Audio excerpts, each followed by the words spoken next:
ನಮಸ್ತೆ. Morning ರೂಟೀನ್‌ನ share ಮಾಡ್ತಾ ಇದ್ದೀನಿ. ಇವತ್ತು ಎದ್ದಿದ್ದು ತುಂಬಾನೇ ಲೇಟ್ ಆಗೋಯ್ತು. ಎದ್ದೇಳೋಕ್ಕೆ ಆಗ್ತಾ ಇಲ್ಲ ನನ್ನ ಕೈಯಲ್ಲಿ. ಮತ್ತೆ ಎದ್ಮೇಲೂ ಅಷ್ಟೇ ಯಾಕೋ ಒಂಥರ ಮೂಡೇ ಚೆನ್ನಾಗಿಲ್ಲ. ಮತ್ತೆ ಏನೋ ಒಂಥರ ಬೇಸರ ಆಗ್ತಾ ಇದೆ. ರೀಸನ್ ಏನು ಅಂತ ಗೊತ್ತೇ ಇಲ್ಲ. ಏನೂ ಪ್ರಾಬ್ಲಮ್ ಇಲ್ಲ. ಎಲ್ಲ ಆರಾಮಾಗಿದೆ, ಚೆನ್ನಾಗಿದೆ. ಆದ್ರೂ ಯಾಕೋ ಒಂಥರ ಮನ್ಸು ತಳಮಳ ಅಂತ ಹೇಳಿ ಅನ್ನಿಸ್ತಾ ಇತ್ತು. ಸೊ ಎಷ್ಟು ಏನೇ ಬೇಸರ ಆದ್ರೂನು ನಾವು ರೆಸ್ಟ್ ಮಾಡಕ್ಕಂತೂ ಆಗಲ್ಲ ಅಲ್ವಾ? ಯಾಕಂದ್ರೆ ನಾವು ಮಲಗ್ಬಿಟ್ಟಿದೀವಿ ಅಂದ್ರೆ ಬೆಳಗಿನ ಕೆಲಸ ಎಷ್ಟೊಂದು ಪೆಂಡಿಂಗ್ ಉಳ್ಕೊಂಡ್ಬಿಡತ್ತೆ. ಮತ್ತೆ ಮಕ್ಕಳಿಗೆ ಹಸ್ಬೆಂಡ್ಗೆ ಎಲ್ಲ ಊಟ ತಿಂಡಿಗೂ ಪ್ರಾಬ್ಲಮ್ ಆಗತ್ತೆ. ಹಂಗಾಗಿ ಸರಿ ಸಿಂಪಲ್ ಆಗಿ ಏನಾದ್ರು ಮಾಡೋಣ ಅಂತ ಅನ್ಬಿಟ್ಟು ಎದ್ದು ಮಾಡ್ತಿದ್ದೆ.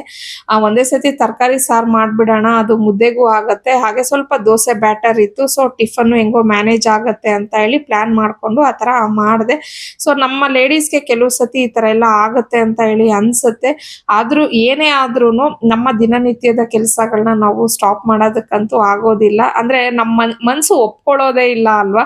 ಸೊ ನನ್ಗೆ ಯಾವಾಗ್ಲೂ ಈ ತರ ಆಗತ್ತೆ. ಸೊ ನನ್ನಾಗೆ ನಿಮ್ಮಲ್ಲೂ ಯಾರಿಗೆಲ್ಲ ಆಗತ್ತೆ ಅಂದ್ರೆ ನಿಮ್ಗೆ ಎಷ್ಟೇ ಮೂಡ್ ಆಫ್ ಆದ್ರೂ ಬೇಸರ ಆದ್ರೂ ಮನೆ ಕೆಲ್ಸನಂತೂ ತಪ್ಪಿಸ್ದೆ ಮಾಡೋರು ಯಾರಿದ್ದೀರಾ ಅನ್ನೋದು ನನ್ಗೆ ಕಮೆಂಟ್ ಅಲ್ಲಿ ತಿಳಿಸಿ. ಇನ್ನ ನಮ್ಮನೆಯವ್ರು ಕೇಳ್ತಾ ಇದ್ರು, ಯಾಕೆ ಡಲ್ ಆಗಿದ್ಯಾ, ಹುಷಾರಿಲ್ವಾ, ಹೋಗ್ಲಿ ರೆಸ್ಟ್ ಮಾಡು ಅಂತ ಹೇಳಿ. ರೀಸನ್ನೇ ಗೊತ್ತಿಲ್ಲ ನಾನು ಯಾಕೆ ಡಲ್ ಆಗಿದ್ದೀನಿ ಅಂತ. ಆ ತರ ಆಯ್ತು ನನ್ಗೆ.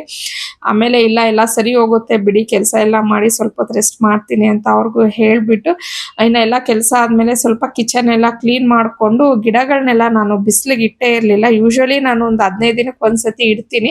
ಬಟ್ ಆ ವೆಕೇಶನ್ಗೆಲ್ಲ ಹೋದಾಗ ಇಟ್ಟಿರ್ಲಿಲ್ಲ. ಹಂಗಾಗಿ ಇವತ್ತು ಅದನ್ನೆಲ್ಲ ಮಾಡ್ಬಿಡೋಣ ಅಂತ ಹೇಳಿ ಮಾಡ್ಕೊತಾ ಇದ್ದೆ.